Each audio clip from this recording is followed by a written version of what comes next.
రాజన్న సిరిసిల్ల జిల్లా వేములవాడ శ్రీ రాజరాజేశ్వర స్వామి ఆలయంలో శివ కళ్యాణం ప్రారంభమైంది. నేటి ఉదయం ధ్వజారోహణం చేసి ఆలయ పార్కింగ్ స్థలంలోని శివార్చన స్టేజిపై 11:05 శివ కళ్యాణం ప్రారంభించారు.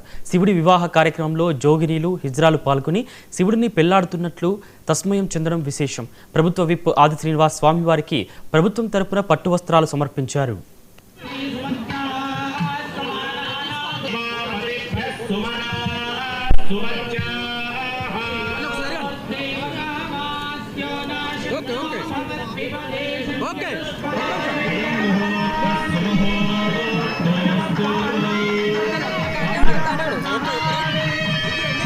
శ్రీ శివ కళ్యాణ మహోత్సవం సందర్భంగా దక్షిణ కాశీగా పేరుగాంచిన వేములవాడ శ్రీ రాజరాజేశ్వరం సన్నిధిలో ఆలయము విస్తీర్ణ అభివృద్ధి జరుగుతున్న క్రమంలో భీమేశ్వర ఆలయంలో భక్త జనాభాలకి భీమేశ్వర రూపంలో ఆ రాజరాజేశ్వర పరమేశ్వరుడు దర్శనమిస్తున్నటువంటి సమయంలో వచ్చినటువంటి శివ కళ్యాణం మొదటిసారిగా గతంలో రాజన్న ఆలయంలో, ఆ తర్వాత చైర్మన్ ఛాంబర్ దగ్గర జరిపేటువంటిది.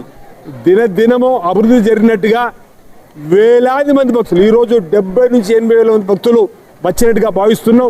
వచ్చే భక్తులకు ఇబ్బంది తలెత్తకుండా మొదటిసారిగా పార్కింగ్ ప్లేస్లో శివ కళ్యాణ వేదికను ఏర్పాటు చేసుకున్నటువంటి దానిపైన ప్రత్యేకంగా కళ్యాణాన్ని ఏర్పాటు చేస్తే అనేక మంది భక్తులు స్వయంగా ఆ కళ్యాణాన్ని వీక్షించేటువంటి అవకాశం గౌరవ ముఖ్యమంత్రి రేవంత్ రెడ్డి గారి ఆదేశాలతోటి, ఈ గౌరవ దేవాదాయ శాఖ మంత్రి సురేఖ మేడం గారి సౌజన్యంతో దేవాదాయ శాఖకు సంబంధించిన అధికారులు కానీ, గౌరవ కలెక్టర్ గారు, ఎస్పీ గారు, అందరు ప్రోటోకాల్ అధికారులు కూడా ఈరోజు వచ్చేటువంటి భక్తులకు ఎలాంటి ఇబ్బందులు తలెత్తకుండా ఏర్పాట్లు చేయడంతో పాటు శ్రీ శివ కళ్యాణ మహోత్సవంను వేదిక ద్వారా కన్నుల పండుగగా ఈరోజు వేలాది మంది భక్తులు తిలకించే విధంగా ఏర్పాటు చేయడం జరిగిందన్నమాట.